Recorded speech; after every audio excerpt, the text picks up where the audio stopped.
So the first thing I like to do is graph these.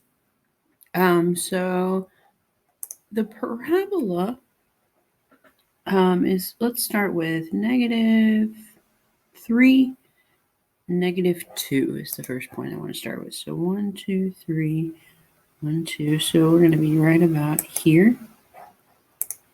Then we're going to go to -2, -1, and -2, -4.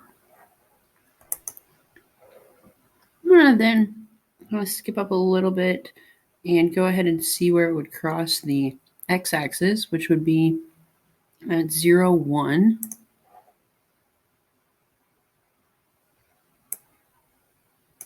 And so if it crosses there, it's also going to have a point down here at 0,